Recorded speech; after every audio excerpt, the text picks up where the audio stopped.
Our review, very important. I mentioned to you that everyone wants to succeed. Nobody wants to fail in life. And I also emphasized that success is predictable. But I also reminded you that so is failure.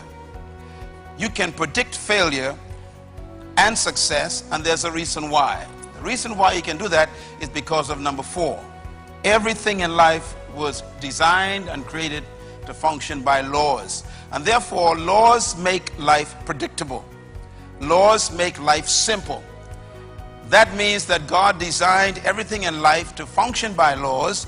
Therefore, he designed it to be successful. I also reminded you that your success is good for who? It's good for God. And why is your success good for God? Because of a principle that you need to learn about manufacturing. And that is, the success of a product protects the reputation of the manufacturer. So whenever a product fails, that affects the reputation or the name of the manufacturer. Therefore, success is not something you pursue. Success is a result of obedience to those laws. Now, these are very powerful, important principles to remember. Success is not something you try to achieve. This is why most people are not successful. Successful people in history never tried to be successful. They simply focused on pursuing a purpose and then obeying some laws. Now that leads me then to the question again, what is success? Success is not what you've done compared to what others have done. Success is what you've done compared to what you knew you could have done or you should have done. So success has more to do with fulfilling your assignment and your purpose than it has to do with beating someone else in a race. So it's important for you to understand that success is very, very personal, nothing to do with other people. So success in life is discovering 2 things, your purpose and your assignment. We're going to talk about how that works tonight. Success, therefore, is fulfillment and completion of your purpose. Purpose is the reason why a thing was created. A trumpet is successful when it blows a note. So a trumpet on display in your home on the table is not successful. It's beautiful, it's a nice place to put it, but it's a failure. Why? Because the purpose for a trumpet is to blow a note, not for display. A piano in your home for 40 years, unplayed, has made that piano unsuccessful. Even though it's beautiful and it makes your home look distinguished, that piano is a failure because it was not created for a furniture piece. It was created to do what? Produce music. So purpose determines success. So dressing up nice and wearing expensive clothes is simply a well-dressed failure. If you didn't do what you were born to do and you dressed up, you are a well-dressed disgrace to the manufacturer. So life is not about how you dress or how expensive your shoe is. What's important to life is, are you doing what you were born to do? And this is why most people are failing in life. They have not captured yet what they were born to do. Now in Matthew chapter 13, this is our theme we focused on. Jesus talked about when you live in the kingdom, your success is related to some keys, and he calls them secrets. And he said the knowledge of the secrets of the kingdom of God has been given to you. Those secrets are called keys. In Matthew 16 verse 19, we referred to this in our last segment. I want to read it again. He says, I will give you what? The keys, plural, of the kingdom. There's no key to the kingdom. There are keys, many of them, of the kingdom. Why is this so important? He says, because these keys open up heaven or close heaven. They open up life or close life. In other words, keys are determining whether you live a lock-up life or an open life, whether you succeed or fail. Now, what are keys? Keys are laws, principles, or precepts. They are systems that you use. When you go to a locked door with a key, you are taking a law that makes the door submit, and it opens the door. That's what Christ meant when he used the word keys.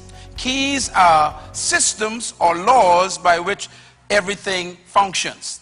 Now, I want to give you then an important concept of keys that we dealt with in the last segment, and it's important to repeat it. Keys are principles or laws. Here's some things about principles and laws that you need to remember. Number one, principles and laws are universal.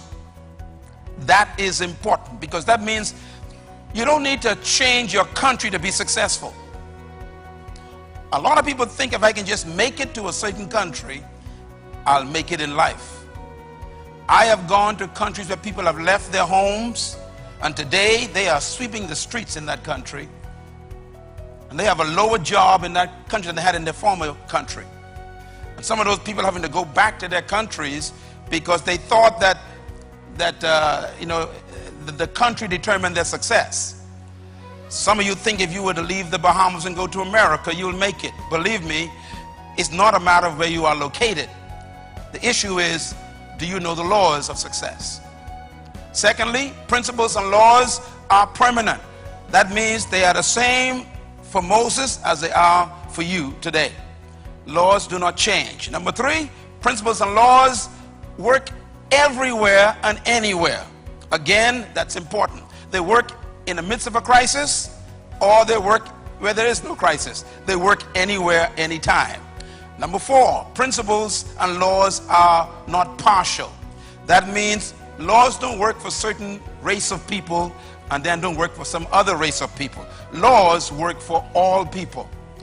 Laws don't work for fat people or skinny people or cute people or white people or black people. Laws work for people if the people work the laws. Number five, principles and laws guarantee success. The only way that you can guarantee something if you follow its instructions. And this is why, again, success is predictable. You can guarantee results if you follow the laws. If you are failing in your life, try and study what laws you are violating. If you are succeeding in life, study the laws you are obeying. There's no mystery to life. And most of us are hoping to succeed in life and don't understand the laws that are established by God to succeed. Principle number 6, principles and laws never can be broken. Why? You cannot break a law. The law breaks you. Don't think you can violate a law and still be successful. It's like running a red light hoping you won't get an accident. You know, you break laws, then they break you. So if you want to be successful, don't try to take shortcuts. Don't try to find your way of doing things. There are laws established in life by the Creator that everyone has to follow. And anyone who follows those laws have the same results. That means point number 7. Principles and laws are inherent and their judgment is inherent. That means that you don't need to be punished if you violate a law. The punishment is in the law. If you put your hand in fire, no one has to burn you. You violate a law, you get burned. And so it is with everything in life. God doesn't really judge us. The laws he built into life judges us. You have sex, well, you get pregnant, who do you blame? Well, you violate a law of fidelity or the law of self-control, and now the judgment is built in. You have conceived a child, and now you want to create another law of violating that baby by committing adultery, and now you kick in a judgment of guilt for the rest of your life, because that child might have been like Myles Munroe. So now you sit around with this guilt because you violated law after law after law. The way you fix that is you decide, I'll never break another law again. That leads to point number 8. Principles and laws protect the product. When you obey the laws laid down by the manufacturer, you don't need to worry about protection. They protect you. Do not fornicate. Well, you can never be pregnant if you don't fornicate. It protects you. You don't got to wonder whether, I wonder if I'm pregnant. I wonder if I'm pregnant. Well, if you had sex, you better wonder all night. But if you never had sex, you can't be pregnant. So the protection comes in obedience to the law. When you stop at a red light, you don't need to worry about getting arrested. The protection is in the law. So guilt comes when you break a law because you're no longer protected by that law. So it is in life with success. Now, that takes me to my point here, dealing with God's economic plan. I want to just read this verse again because we're going to zero in on these 4 principles of God's plan for your prosperity. Now, people want to know, does God want you to be successful and prosperous? Let's read Deuteronomy 8, verse 17. You may say to yourself, God says, my power and the strength of my hand has produced this wealth for me. But you must remember, the Lord your God, it is He who gave you the ability to produce wealth, to confirm His covenant that He made to your fathers. God is not against you becoming wealthy, but He wants you to remember where it came from. Secondly, this verse tells us how to become wealthy. And wealth in this verse doesn't come from God in the sense that God gives you money. Read it carefully. What does God give you? The ability to produce. Write that down. Wealth comes from finding your ability to produce something. The word ability here actually means ideas. We're going to talk about that in a minute. Now, how do you get to work out or produce? Produce means to actually work something out or to express something. The first command that God gave man was to work. Work shows up in the Bible before woman. And that's because a man needs work before a woman. The word work is what I call the law of work. Everybody says the law of work. Now remember, we're talking about laws. Work is a law. That means anything that stops you from working violates a law. So if you want to get something without effort, you're violating a law. If you want something free, you are violating a law. That's why God doesn't like beggars. A beggar is somebody who wants something without effort. Let me quote the King David says, I have never seen the righteous forsaken, nor his seed beg for bread. Notice the condition, righteous. What is righteous? Staying in line with the laws. He said, if you stay in line with the laws, you will never be a beggar. Why? A beggar is not a worker. And the first law God gave man was to work. Matter of fact, let's read it. Genesis 2:15. And the Lord God took the man and put him in the Garden of Eden. And He commanded the man to what? To work and to care for it. First command of God, work. Everybody say work. Say it loud. Work is not a curse. The curse occurs in chapter 3. The curse is not work. Work shows up in chapter 2 of Genesis. No devil, no sin, no demon, and God says work. Why? Because work is the reason why you were created. Let me explain what I mean. The word work is the word eragon in Greek and Hebrew, the transliteration of the word eragon. And the word actually means to become. The word work also means to work out something, to become what you are. I tried to explain this in the last session. For example, it's like talking to a seed to become. What's in a seed? A forest, trees. So when you tell the tree, work, you're telling the tree, become what you already are. That's the word for work. So when God told Adam, work, He was telling Adam, become what's trapped on the inside. So work is not something that the government provides. And that's why you're broke. You're looking for jobs. You're waiting for some investor to come and give you a job. If the investor doesn't come, you can't find a job, you can't pay your bills, you're kicked out of your home, and you can't work. Ladies and gentlemen, this is why it's so important for you to remember that work has nothing to do with your understanding. Let me just get rid of this for a second. Work has nothing to do with your finding a job. Work has to do with finding who you're supposed to become. Is that clear? That's the word for work. I am successful because I'm not doing something.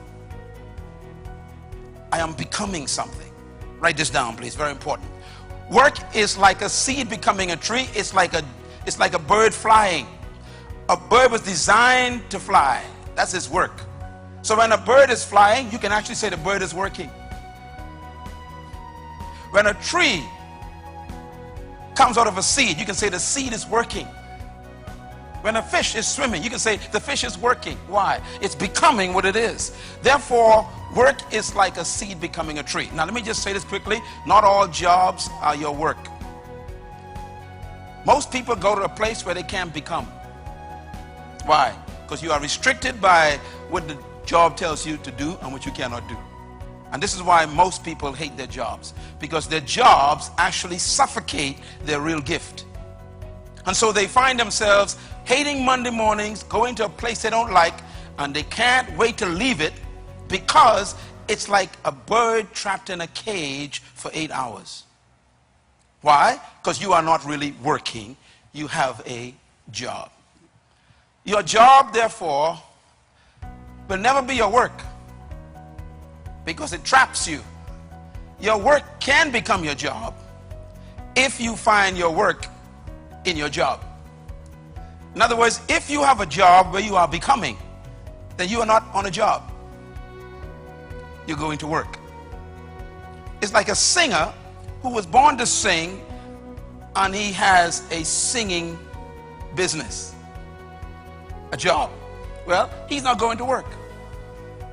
He's not going to a job, rather. He's going to work every day.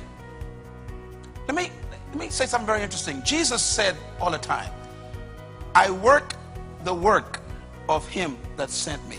And then he says, I do the work of him who sent me.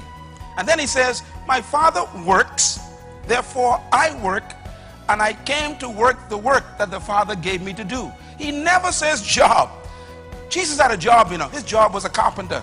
His work was redeemer. He said, I didn't come to be a carpenter. I came really to redeem the world. That's my work. And my work is to do what? The will of my Father. That's an important statement. My work is to do what? The will. What is will? The original intent of the manufacturer who sent me.